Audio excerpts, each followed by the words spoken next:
My name is Hans-Peter Slente from the Confederation of Danish Industry. I'm very pleased to welcome you at this workshop which deals with district heating as a means for sector integration and energy efficiency. I'm very proud that we have gathered a good battery, a good panel of people, some of the real experts and movers and shakers within district heating. And I talked to some people when planning this, and who should we actually invite to make sure we, do it right and get a good beginning. And they all pointed at one person, which is standing beside me, which is Brian Mathiesen, to give a European perspective on district energy and the potentials. So please, the floor is yours, Brian.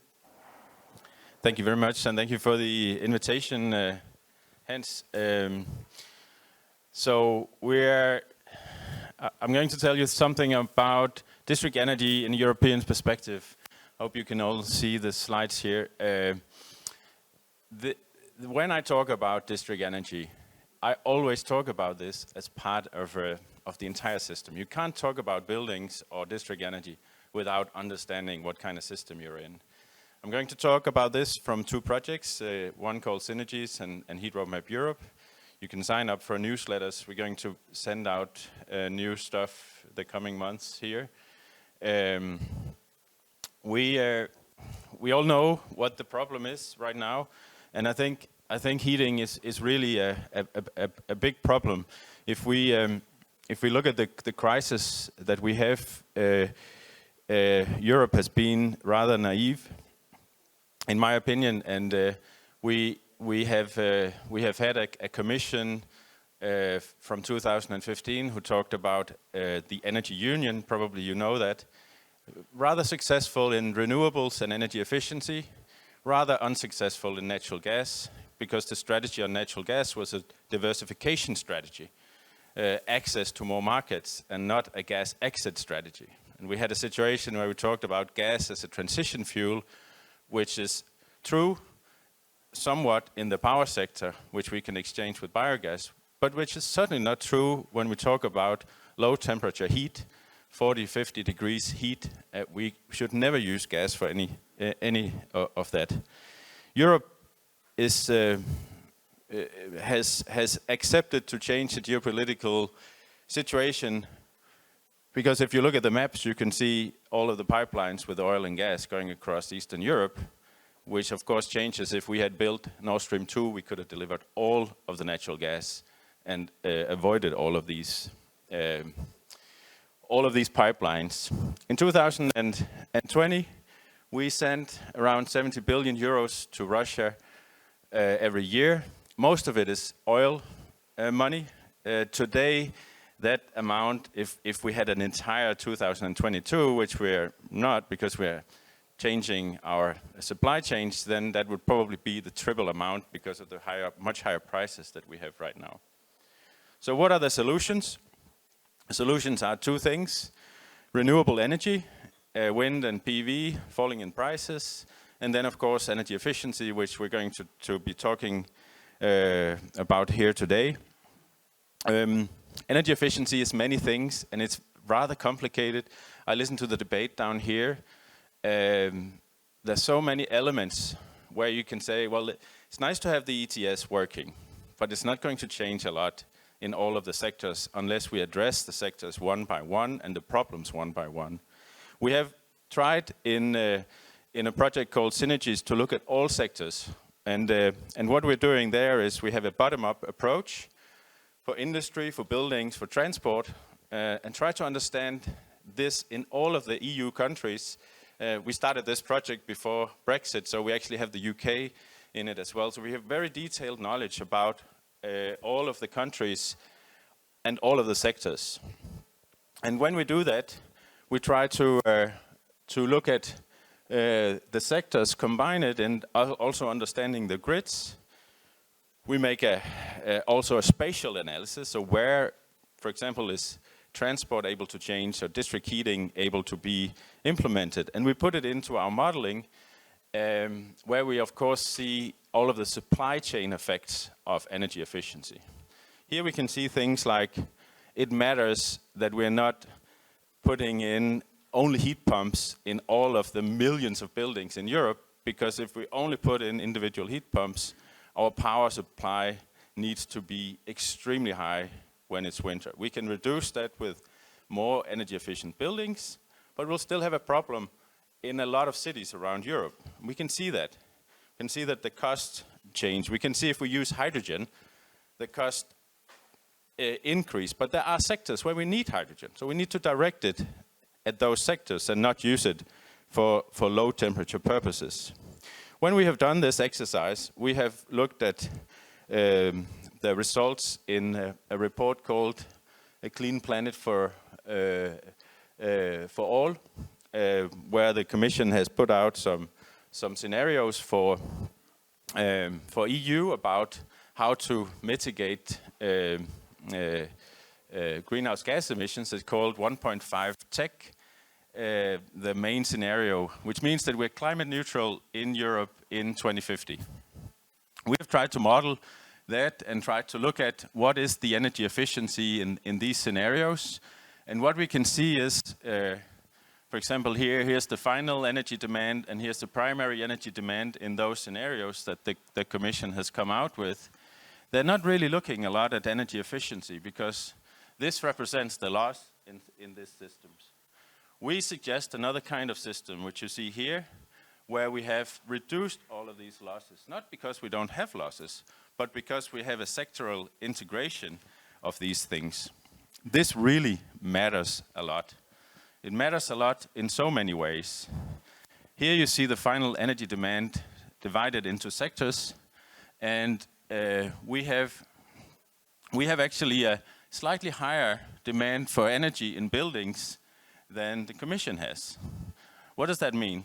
Well, what we're trying to say here is to have a 40 to 45% savings in buildings is extremely expensive. Not that we should not have very high ambition on it, but if we change our focus to both have energy efficiency in the buildings, maybe up to 32, 35%, then we combine that with district heating and waste heat utilization, we can actually reduce this gap between the final energy and the primary energy and still have a lower demand for energy compared to what the Commission is doing. When we do that, we are also able to reduce our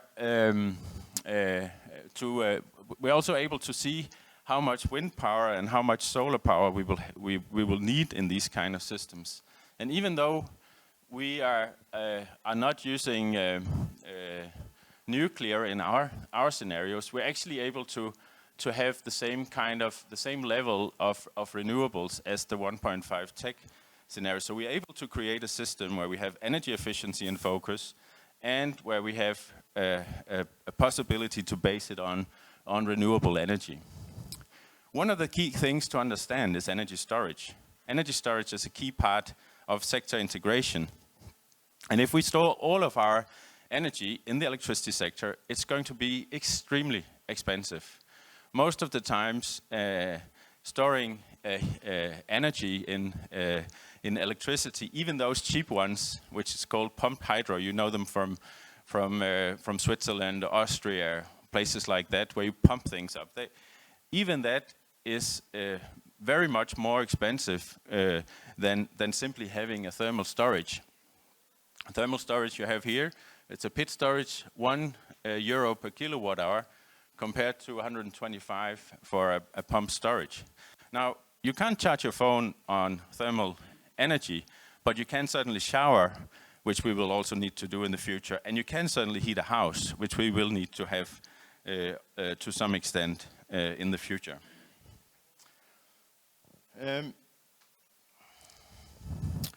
You can also use our results here actually to have a look at your hometown. You can have a look at what we call Peta, the Pan-European Thermal Atlas, and you can see if there's a potential for district energy and if there's a potential for waste heat based on the existing industrial sectors in Europe. And what we're trying to do here is to illuminate the possibilities. Over here, I put in this is the Netherlands. The Netherlands is a special case for me because the Netherlands is the same size as Denmark, but there are 3 times as many people. They only have 3% district heating. We have maybe 55% district heating. They have more waste heat than they need in all of their buildings, actually almost double the amount.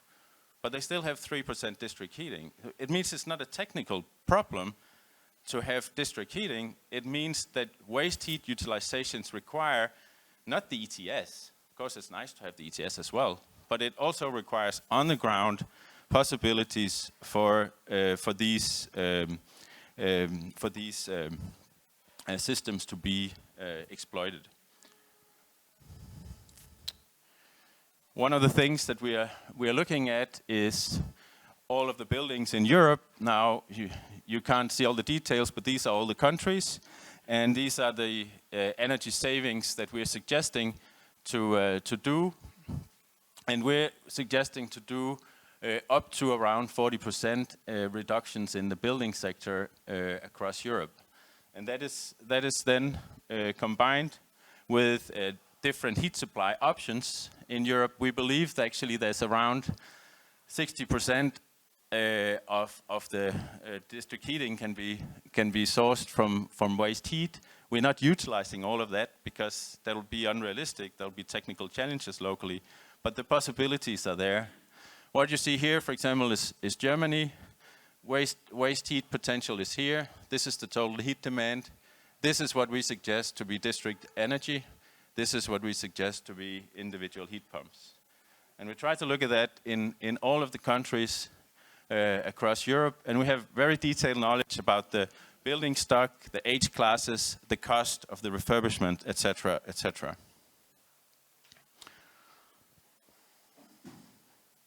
Now, people also wonder, what is the heat supply when we do district heating? So here we try to decompose this. We have geothermal, industrial waste heat, power to X waste heat, waste incineration, solar thermal, large-scale heat pump where we use wind turbines, CHP plants, boilers. So it's really a combination of different options. And if we want to have this kind of system, we published a report 2-3 years back. It's a roadmap for heating and cooling in Europe. We can see that we need around almost 9,000 new systems in Europe until 2030 in order to be able to expand this and utilize this district heating. Because if you don't start these new systems, they can't be expanded. And this is why it's really disappointing in Repower EU that there's so much focus on 10 billion more tons of hydrogen and not a lot of focus on waste heat and waste incineration. Now, then you wonder about the costs, and we can actually reduce the costs, so I won't go too much into that. But one of the reasons that we can have a lower cost than the Commission suggestion for a climate neutral system is, of course, we have a much better use of hydrogen, more efficient mobility sector with a very high electrification rate, but also that we use the synergies and use the waste heat and use the combinations around. Lastly, we have tried also to do a backcasting. So what we do towards 2030 needs to be aligned with what we need to do in 2050. Otherwise, we're going in the wrong direction. So we tried to take our scenarios for all the countries and went back to what should we have done if we have different implementation rates on the technologies in 2030. And what we can see is when we compare, this is Repower EU, and this is sort of our scenario. They're actually pretty aligned with what the Commission is suggesting. Now, there are technical differences, but the ambition level on energy efficiency in buildings might be slightly too high, but it's the right sort of level. The ambition on renewables is the right level. But we do need to start this waste heat utilization because we want to go to 2050. And we suggest here to have 20% district heating instead of 12% today. And in the Commission, they have no ambition on that kind of thing. So, thank you very much, Hans. That was the words from me.